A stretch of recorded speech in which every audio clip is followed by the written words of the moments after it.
Good morning friends. जैसा कि मैंने आपको द गंगा अप्रोच चैप्टर पढ़ा दिया था और मैंने आपसे कहा था कि मैं इसका आंसर पैसेज भी पढ़ाऊंगा, तो परीक्षा की एग्जामिनेशन के पॉइंट ऑफ व्यू से ये जो इंपॉर्टेंट पैसेज हैं आपके सामने मैंने लिख दिया है और इसका आंसर मैंने आपको दिया है।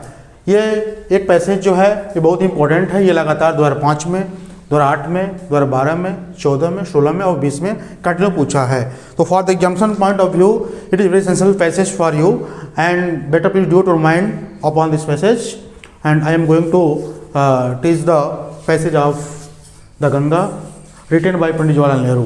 ठीक है, तो क्वेश्चन नंबर 1 आप ध्यान दीजिएगा कि right the name of the lesson, यानी इस पाठ के लेखक कौन है एंड वो इज द इस पाठ का नाम क्या है, sorry right the name of the lesson, इस पाठ का नाम क्या है and who is the author of this lesson, इस पाठ के लेखक कौन है। ध्यान दीजिएगा। आंसर रेड में जो है मित्रों ये क्वेश्चंस है और ब्लू में जो लिखा हुआ है ये आपका आंसर है। आंसर देंगे the passage has been taken from the lesson, यानी यह पैसेज जिस पाठ से लिया गया है उस पाठ का नाम है द गंगा, यानी यह उपरोक्त गद्यांश द गंगा नामक पाठ से लिया गया है and Jawaharlal Nehru is the author of this lesson, यानी पंडित जवाहरलाल नेहरू इस पाठ के लेखक हैं। क्वेश्चन नंबर 2 ध्यान दीजिएगा। Why does the author wants India to get it off, लेखक भारत को क्यों छुटकारा दिलाना चाहते हैं, इस पे आप ध्यान दीजिएगा। आंसर है the author wants India to get it off the chains that bind her and divided people, लेखक यानी पंडित जवाहरलाल नेहरू भारत को छुटकारा से देना चाहते हैं क्योंकि यह उनको अपने कड़ी में बांधी हुई है और उनके लोगों क्या कर रही है, विभाजित करने का कार्य कर रही है। क्वेश्चन नंबर 3 देखिए।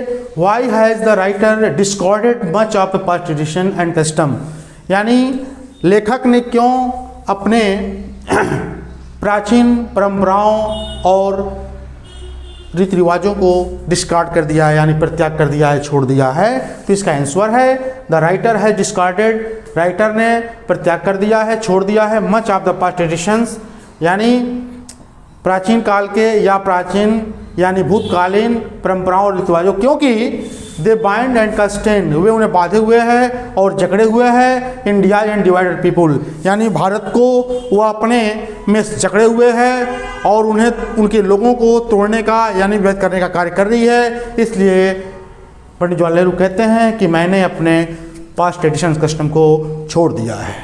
क्वेश्चन नंबर 4 ध्यान देंगे।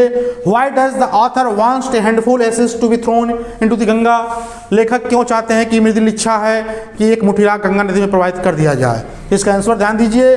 द ऑथर वांट्स, लेखक चाहते हैं ये हैंडफुल ऑफ हिज एसेज, उनके राख का एक मुट्ठी राख टू बी थ्रोन फेंक दिया जाए इनटू द गंगा, गंगा नदी में, एज हिज लास्ट होमेज, उनके अंतिम श्रद्धांजलि के रूप में टू एंड कल्चरल इनहेरिटेंस, यानी जो उनकी सांस्कृतिक विरासत है, भारत के सांस्कृतिक विरासत में उनकी अंतिम श्रद्धांजलि के रूप में एक मुट्ठी राख गंगा नदी में फेंक दिया जाए, ये उनकी इच्छा है। अब इसके बाद मैं सेकंड पैरा शुरू करने जा रहा हूं, ध्यान देंगे।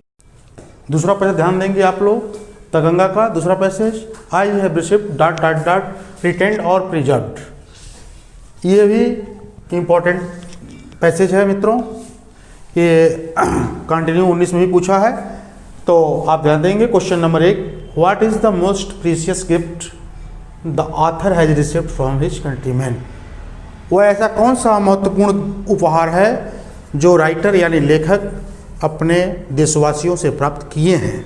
तो आंसर है मित्रों love and affection from Indian people, यानी प्रेम और स्नेह। वह सबसे प्रीशियस गिफ्ट कौन सा है, प्रेम और स्नेह।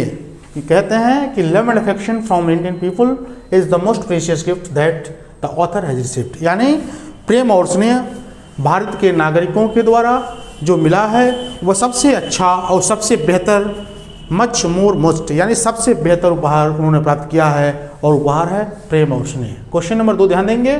What has overwhelmed the writer of the lesson, ऐसा क्या चीज़ है जो राइटर को इस पार्ट में सबसे अधिक क्या किया है, प्रसन्न या प्रभावित किया है।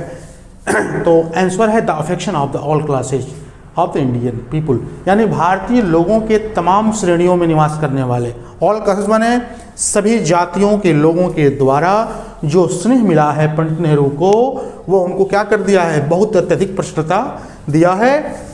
उन्होंने द राइटर यानी लेखक को बहुत अधिक उन्होंने प्रसन्नता व्यक्त दिलाया है। क्वेश्चन नंबर 3 है, why does the author wish if he dies in a foreign country. लेखक की क्या इच्छा है कि यदि वो विदेश में मरते हैं तो क्या करना है?